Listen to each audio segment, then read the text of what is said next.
कहानी की शुरुआत में हम जंगल के एक शिकारी को देखते हैं जो जंगल में शेर का शिकार करने आया होता है। लेकिन तभी वो शेर खुद की तरफ खतरा बढ़ता हुआ देखकर भाग जाता है और यहाँ वो शिकारी शेर के पीछे जाने के बजाय दूसरी तरफ तेजी से भागने लगता है। तभी हम देखते हैं कि उस शिकारी के पीछे कोई अनजान चीज लगी हुई है जिस वजह से वो भाग रहा है। यहाँ हमें पता चलता है कि वो शेर इस आदमी को देखकर नहीं भागा था, बल्कि उस शेर ने भी इस अनजान चीज को देख लिया था। अब आदमी खुद को बचाते हुए एक नदी में कूद जाता है, जिसके बाद वो आदमी पानी से बाहर निकलने की कोशिश करता है, लेकिन तभी कोई अनजान चीज उसे पानी में डुबोकर मार देती है। और यहाँ हमें पता चलता है कि इस जंगल में कुछ ऐसा है जो शेर से भी ज्यादा खतरनाक है। इसके बाद हमें एक मेडिकल कंपनी दिखाई जाती है जो दवाइयां बनाती है, लेकिन इस कंपनी का बॉस अपने एम्प्लॉय से खुश नहीं होता क्योंकि अब तक ये लोग एक नई दवाई नहीं बना पाए थे। यहाँ बॉस अपने एक एम्प्लॉय से कहता है, तुमने तो वादा किया था कि तुम जल्द ही कैंसर के इलाज के लिए दवाई बना लोगे, लेकिन फिर क्या हुआ? तब वो एम्प्लॉय जिसका नाम जॉन है वो अपने बॉस से कहता है, मैं कैंसर की बीमारी के लिए दवा तो नहीं बना सका, लेकिन हमारे हाथ एक ऐसी चीज लगी है जिससे कई सारी बीमारियां ठीक हो सकती हैं। तब बॉस पूछता है वो क्या चीज है, जिस पर जॉन अपने दोस्त जैक को इशारा करता है और जैक स्क्रीन पर एक फूल की तस्वीर दिखाता है। जैक कहता है इस फूल का नाम ब्लड आर्किड है। यह एक बहुत ही खास तरह का फूल है जो 7 साल बाद उगता है, वो भी सिर्फ 6 महीनों के लिए। और इस फूल के अंदर कुछ ऐसे केमिकल्स हैं जो इंसान के सेल्स की उम्र को बढ़ा सकते हैं। इस फूल से बनने वाली दवाई से इंसान में जो बीमारियां होती हैं वो खत्म हो जाती हैं। साथ ही इससे बनने वाली दवाई को इस्तेमाल करने के बाद वो इंसान जवान रहता है और वो इंसान लंबे समय तक जी सकता है। इसीलिए अगर हम लोगों ने इस फूल को हासिल कर लिया तो हमारी कंपनी को बहुत फायदा होगा और हम बहुत सारा पैसा कमा सकते हैं। लेकिन यह फूल सिर्फ बोरियों के जंगल में है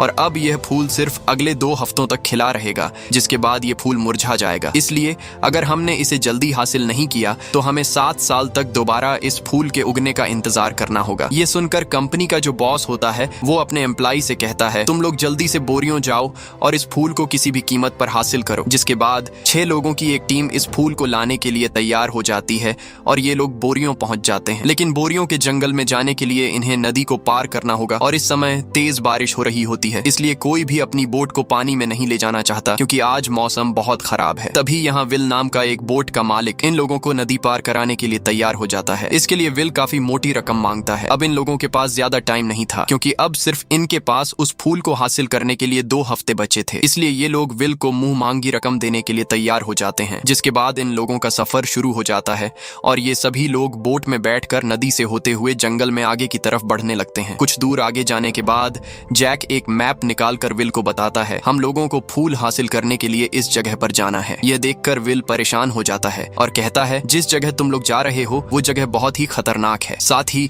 जिस रास्ते से अभी हम लोग जा रहे हैं उस रास्ते से होते हुए उस फूल वाली जगह तक पहुंचना बहुत ही ज्यादा रिस्की है। तब जैक पूछता है, क्या तुम्हारे पास कोई दूसरा रास्ता है? जिस पर विल जवाब देता है, हाँ, वो रास्ता बिल्कुल सेफ है और हम बिना किसी परेशानी के उस फूल वाली जगह तक पहुंच सकते हैं, लेकिन वो रास्ता थोड़ा लंबा है, इसलिए हमें उस फूल वाली जगह तक पहुंचने में कुछ दिन लग सकते हैं। यह सुनकर जैक दूसरे रास्ते पर जाने से इनकार कर देता है और कहता है, हमारे पास ज्यादा टाइम नहीं है, इसलिए हम इसी रास्ते से चलेंगे। जिसके बाद ये लोग इस खतरनाक रास्ते से आगे बढ़ने लगते हैं। अब यहाँ टीम की एक लड़की जब अपने रूम में जाती है तो उसे अलमारी में से अजीब सी आवाज सुनाई देती है और जब वो अलमारी खोलती है तो अंदर से एक बंदर उस पर छलांग कर देता है। ये देखकर वो लड़की घबराकर चिल्लाने लगती है और वो बंदर सीधा जाकर विल के कंधे पर बैठ जाता है। यहाँ हमें पता चलता है कि ये बंदर विल ने पाला है और इस बंदर का नाम विल ने कांग रखा है।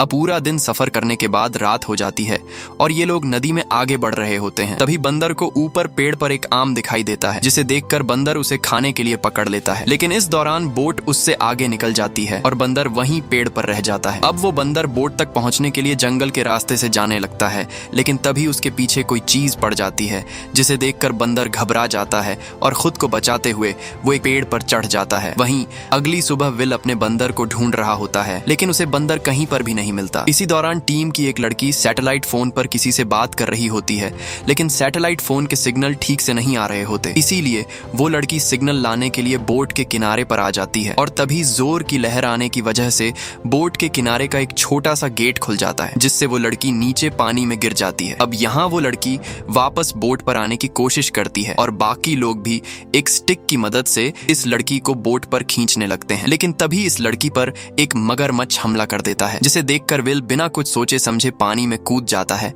और मगरमच्छ से लड़की को बचाने की कोशिश करता है। अब यहाँ विल उस लड़की की जान तो बचा लेता है, लेकिन वह मगरमच्छ अब विल पर हमला कर देता है। विल खुद को बचाते हुए एक चाकू निकालकर उस मगरमच्छ पर कई वार करता है, जिससे वो मगरमच्छ मारा जाता है और विल विल वापस ऊपर बोट पर आ जाता है, जिसके बाद ये लोग फिर से आगे की तरफ बढ़ने लगते हैं। और यहाँ हम देखते हैं कि उस मरे हुए मगरमच्छ को कोई पानी के अंदर खींच लेता है। अब ये लोग जब कुछ दूर आगे जाते हैं तभी ऊपर से वह बंदर इनके खाने के टेबल पर कूद जाता है। वो बहुत ज्यादा घबराया हुआ होता है, जैसे उसने कोई खतरनाक चीज देख ली हो। तब विल उसे अपने कंधे पर बैठाकर शांत करता है। अब आगे बढ़ते हुए रात हो जाती है और तभी जोरदार बारिश शुरू हो जाती है, जिसे देखकर विल जैक से कहता है बारिश बहुत ज्यादा तेज है और बारिश की वजह से नदी का पानी का बहाव भी बढ़ गया है, इसीलिए हमें कुछ देर तक बारिश के रुकने का इंतजार करना चाहिए। अगर हम आगे बढ़े तो हमारी जान भी जा सकती है। लेकिन जैक कहता है हमारे पास टाइम नहीं है, हम जिस फूल को हासिल करने जा रहे हैं उसके लिए सिर्फ 1 हफ्ता रह गया है। अगर इस 1 हफ्ते में हमने उस फूल को हासिल नहीं किया तो फिर हमें 7 साल तक उस फूल के दोबारा उगने का इंतजार करना पड़ेगा, इसलिए हमें जल्द ही उस जगह तक पहुंचना होगा। ये सुनकर विल जैक से कहता है ठीक है, मैं तुम्हें इस खराब मौसम में वहां तक पहुंचा दूंगा, लेकिन इसके लिए तुम्हें $50,000 एक्स्ट्रा मुझे देने होंगे। तब जैक इसके लिए मान जाता है। अब आगे बढ़ते हुए सुबह हो जाती है और ये लोग एक ऐसी जगह पर पहुंचते हैं जहां पर ढेर सारी लकड़ियां पानी के ऊपर तैर रही थीं। ये देखकर विल समझ जाता है कि आगे एक पानी का बहुत ही बड़ा झरना आने वाला है, इसीलिए विल बोट को घुमाने की कोशिश करता है। लेकिन तभी बोट का स्टीयरिंग जाम हो जाता है, जिस वजह से इनकी बोट लगातार सीधा आगे बढ़ने लग जाती है। यह देखकर विल घबरा जाता है क्योंकि आगे झरना आने वाला था, इसीलिए वो बोट पर मौजूद सभी लोगों को चेतावनी देता है। अब यहाँ बाकी लोगों के साथ मिलकर विल बोट को रिवर्स करने की कोशिश करता है, लेकिन तभी बोट का इंजन ही बंद हो जाता है और अब ये लोग उस झरने के भी काफी करीब आ चुके थे। ये देखकर विल समझ जाता है कि अब हमें कोई भी नहीं बचा सकता, इसीलिए वो सभी लोगों से कहता है बोट में तुम लोगों का जितना भी जरूरी सामान है उसे उठा लो। और इसके बाद इनकी बोट एक बहुत बड़े झरने से नीचे गिर जाती है। किस्मत से झरने से नीचे पानी में गिरने के बाद किसी की जान तो नहीं जाती, लेकिन इनकी बोट पूरी तरह से तबाह हो जाती है और ये लोग तैरते हुए किनारे पर आ जाते हैं। अब ये लोग बहुत ज्यादा परेशान होते हैं क्योंकि ये लोग जंगल के बीचों बीच फंस चुके थे और अब इनके पास वापस जाने के लिए भी बोट नहीं थी। तब विल सभी को बताता है कि यहाँ से कुछ ही दूरी पर एक दूसरी नदी है, वहाँ पर मेरा एक दोस्त बोट चलाता है। अगर किसी तरह से हम वहाँ तक पहुँच जाए तो हम अपनी मंजिल तक पहुँच सकते हैं। जिसके बाद विल अपने दोस्त को कॉल करता है और उसे अपनी सिचुएशन समझाकर कहता है मुझे तुम्हारी मदद की जरूरत है। तब विल का दोस्त इनकी मदद करने को मान तो जाता है, लेकिन बदले में वो $5,000 मांगता है। विल कहता है मैं तुम्हें 5,000 दे दूंगा। अब वो दूसरी नदी इनसे कुछ दूरी पर थी, इसीलिए ये लोग उस दूसरी नदी तक पहुँचने के लिए पैदल जंगल के रास्ते से आगे बढ़ने लगते हैं और तभी इनके सामने एक झील आती है जिसे लोगों को पार करना होता है। जब ये लोग पानी के अंदर जाते हैं तभी विल का जो बंदर होता है वो एक पेड़ पर चढ़ जाता है और जोर जोर से चीखने लगता है जैसे उसने कुछ देख लिया हो, लेकिन उस बंदर पर किसी का भी ध्यान नहीं जाता। तभी इनके एक साथी को पानी में कुछ हलचल दिखाई देती है। वो सबसे कहता है यहाँ पर कुछ है जो मेरे पांव से टकरा कर चला गया, लेकिन इसकी बात पर कोई भी यकीन नहीं करता। और तभी इसकी टीम का एक साथी जो सबसे पीछे होता है उसे अचानक कोई चीज पानी में खींच लेती है। यह देखकर सभी लोग उसे ढूंढने लगते हैं। तभी वो लड़का बाहर आता है, लेकिन उसके कपड़े फटे हुए होते हैं और वो बुरी तरह से घायल होता है। अब इससे पहले कि ये लोग कुछ समझ पाते तभी इनके सामने एक बड़ा एनाकोंडा पानी से निकलकर उस लड़के पर हमला कर देता है। यह देखकर सबकी चीखें निकल जाती हैं और वो एनाकोंडा देखते ही देखते उस लड़के को इनके सामने मार डालता है। जिसके बाद ये लोग खुद को बचाते हुए दौड़कर पानी से बाहर आ जाते हैं। अब ये लोग बहुत ज्यादा डर चुके हैं क्योंकि इतना बड़ा सांप उन्होंने कभी भी नहीं देखा था। यहाँ विल सभी को बताता है ये एक एनाकोंडा है जो इंसान को खाता है और अब हमें जल्दी से यहाँ से निकलना होगा। तब जॉन कहता है अगर वो एनाकोंडा फिर से हमारे पीछे लग गया तो हम क्या करेंगे? जिस पर विल कहता है एनाकोंडा को एक इंसान का जिस्म हजम करने में कई हफ्ते लगते हैं, इसलिए हमारे पास यहाँ से निकलने के लिए काफी टाइम है। तब टीम की एक साथी कहती है हमें जल्द ही उस बोट तक पहुँचना होगा और बोट तक पहुँचने के बाद हम लोग इस प्रोजेक्ट को यहीं पर छोड़कर वापस अपने घर चले जाएंगे। ये सुनकर जैक गुस्सा हो जाता है और कहता है हम लोग जब इतने दूर आ गए हैं तो हम इस मिशन को पूरा करके जाएंगे, क्योंकि जो फूल हम लोग हासिल करने वाले हैं उसकी कीमत करोड़ों में है। टीम के बाकी लोग कहते हैं इस तरह से हमारी जान जा सकती है, लेकिन जैक एक बहुत ही घटिया इंसान होता है और वो बिना फूल को हासिल किए घर वापस जाने से इनकार कर देता है। तब बोट का कैप्टन विल जैक से कहता है मैं तुम लोगों को अपने साथी के बोट तक पहुंचा दूंगा, जिसके बाद हमारा ये सफर यहीं पर खत्म हो जाएगा। ये सुनकर जैक विल से कहता है तुमने मुझसे सौदा किया था। जिस पर विल कहता है सौदा गया भाड़ में, मैं नहीं चाहता कि अब किसी और इंसान की भी जान जाए। अब ये सभी लोग डिसाइड करते हैं कि पहले हम लोग बोट तक पहुंचेंगे और बोट पर पहुंचने के बाद हम लोग फैसला करेंगे कि हमें घर वापस जाना चाहिए या फिर उस फूल को हासिल करना चाहिए। जिसके बाद ये सभी लोग जंगल में होते हुए आगे बढ़ना शुरू कर देते हैं। रास्ते में विल सोफिया से कहता है मैंने जैक को इस खतरे के बारे में पहले से बता दिया था और उसने मुझे $50,000 एक्स्ट्रा देने का वादा किया और कहा कि इस बारे में तुम किसी से भी बात नहीं करोगे। इसलिए जैक की कोई गलती नहीं है, इसमें सारी गलती मेरी है। मुझे तुम लोगों को वक्त पर जंगल के खतरे के बारे में बता देना चाहिए था। अब ये लोग जब बोट की तरफ बढ़ रहे होते हैं तभी पीछे से ये लोग देखते हैं कि इनके साथी के कंधे पर कोई ब्लैक कलर की चीज चिपकी हुई है, और जब विल उसका शर्ट ऊपर करता है तो इन लोगों को पता चलता है कि खून चूसने वाले छोटे छोटे क्रीचर उसकी पूरी बॉडी पर चिपक चुके हैं। अब विल लाइटर जलाकर उन सभी क्रीचर को निकाल लेता है। अब काफी देर तक पैदल सफर करने के बाद ये लोग काफी थके हुए होते हैं, इसीलिए सभी एक जगह पर इकट्ठा होकर बैठ जाते हैं। अब जैसे ही जॉन जूता पहनने वाला होता है तभी इनका एक चाइनीज साथी इस जूते में कोई चीज देख लेता है और वो विल को जूता पहनने से रोक देता है। अब जब ये लोग उस जूते को देखते हैं तो उसके अंदर से एक स्पाइडर बाहर निकलता है, और ये कोई आम स्पाइडर नहीं होता बल्कि उस स्पाइडर का जहर इतना तेज होता है कि इसके एक डंक से इंसान पैरालाइज हो सकता है। और तभी जैक खुश होकर इस स्पाइडर को एक डिब्बे में बंद कर देता है और कहता है, तुमने शरीर को सुन्न करने वाली एक दवा ढूंढ ली जिससे हमें अच्छे खासे पैसे मिल सकते हैं। वहीं दूसरी तरफ विल के दोस्त को दिखाया जाता है जिसके पास बोट है और वो अब इन्हीं की तरफ बढ़ रहा होता है, लेकिन तभी उसके बोट से कोई चीज टकराती है, इसलिए वह पानी में इधर उधर देखने लगता है और तभी उसे पानी में एक बड़ा एनाकोंडा दिखाई देता है, जिसे देखकर विल का दोस्त बहुत ज्यादा डर जाता है और वो जल्दी से बोट घुमाकर वापस जाने लगता है। लेकिन तभी पीछे से एनाकोंडा आकर उसे मार डालता है। अब बोट में कोई न होने की वजह से बोट अनकंट्रोल होकर तेजी से आगे की तरफ बढ़ने लगती है और सामने की झाड़ियों से टकराकर ब्लास्ट हो जाती है, जिससे कुछ दूरी पर विल और बाकी टीम वाले भी देख लेते हैं। अब ये लोग दौड़ते हुए उस बोट तक पहुंचते हैं जहां ये लोग देखते हैं कि बोट पूरी तरह से तबाह हो चुका है। यह देखकर सभी लोग बहुत ज्यादा उदास हो जाते हैं क्योंकि यह बोट इनकी यहाँ से निकलने की आखिरी उम्मीद थी। अब ये लोग उस बोट में सामान ढूंढने लगते हैं और जितना भी बचा कुचा जरूरत का सामान होता है ये लोग उसे उठा लेते हैं, लेकिन जिस चीज की इन्हें तलाश थी वो चीज इन्हें नहीं मिलती। दरअसल इन्हें लगा कि इस बोट पर शायद इन्हें सैटेलाइट फोन मिल जाए ताकि ये लोग सैटेलाइट फोन की मदद से खुद के लिए मदद बुला सकें, लेकिन इन्हें यहाँ पर कोई भी सैटेलाइट फोन नहीं मिलता। और अब ये लोग बहुत ज्यादा परेशान होते हैं क्योंकि इनके पास यहाँ से निकलने का कोई भी रास्ता नहीं था और इन लोगों को कुछ समझ नहीं आ रहा था कि यहाँ से कैसे निकल जाए। तब इनका चाइनीज साथी कहता है, यहाँ पर आदिवासी लोग रहते हैं जो हजारों सालों से यहीं इस जंगल में हैं, इसीलिए अगर हम उन्हें ढूंढ लें तो हो सकता है कि वो हमारी कोई मदद करें। इस लड़के की बात सभी को ठीक लगती है, जिसके बाद ये सभी लोग आदिवासी कबीले को ढूंढने निकल पड़ते हैं और कुछ ही दूर जाने के बाद इन्हें विल के उस बोट वाले दोस्त की डेड बॉडी मिलती है जिसे कुछ देर पहले बोट में एनाकोंडा ने खा लिया था और अब उस एनाकोंडा ने उसे उगल दिया था। यह देखकर विल सभी को बताता है, एनाकोंडा शिकार करने के बाद बहुत सुस्त हो जाता है और वो अपने शिकार को अपने पेट से तभी बाहर निकालता है जब उसे अपने चारों तरफ खतरा दिखता है, यानी कि इस जंगल में और भी एनाकोंडा मौजूद है। इसलिए हमें अंधेरा होने से पहले किसी भी तरह से आदिवासी कबीले तक पहुंचना होगा, नहीं तो रात के अंधेरे में ये एनाकोंडा आकर हम सभी को मार देंगे। इसलिए ये लोग आगे का सफर फिर से शुरू कर देते हैं और कुछ ही देर बाद ये लोग आदिवासी कबीले के गांव में पहुंच जाते हैं, लेकिन यहाँ उन्हें कोई भी आदिवासी नहीं दिखाई देता है और पूरा का पूरा गांव वीरान पड़ा हुआ होता है। कुछ दूर आगे जाने के बाद इन्हें मरा हुआ एक बहुत ही बड़ा एनाकोंडा दिखाई देता है जिसके पेट में एक इंसान की डेड बॉडी पड़ी हुई थी। ये देखकर उन्हें पता चलता है कि इस सांप को कबीले वालों ने मार दिया है क्योंकि इस सांप ने कबीले वालों पर हमला कर दिया होगा और अब कबीले वाले गांव को छोड़कर यहाँ से चले गए हैं क्योंकि उन्हें पता था कि हमने एक सांप को मार दिया है और अब इस मरे हुए सांप के बाकी साथी भी हम पर हमला करने आएंगे। यही वजह है कि गांव वाले इस जगह को छोड़कर चले गए। अब गांव वालों की भी मदद न मिलने पर ये लोग पूरी तरह से मायूस हो जाते हैं और विल कहता है, अब हमें खुद ही खुद की मदद करनी होगी, तो क्यों ना हम सभी मिलकर एक लकड़ी की बोट बनाएं। यह सुनकर सभी को विल का आइडिया पसंद आ जाता है, जिसके बाद ये सभी लोग लकड़ियां इकट्ठा करके एक बोट बनाने लगते हैं। और यहाँ जैक जब बोट बनाने के लिए सामान ढूंढ रहा होता है तभी उसे ब्लड आर्किड फूल दिखाई देता है। यह देखकर जैक सभी को अपने पास बुलाता है और उनसे कहता है, ब्लड आर्किड फूल यहीं आसपास होंगे। साथ ही जैक को यह भी पता चलता है कि यह सांप इसलिए बड़े हो रहे हैं क्योंकि यह सांप इसी ब्लड आर्किड फूल को खा रहे हैं और अब जैक किसी भी कीमत पर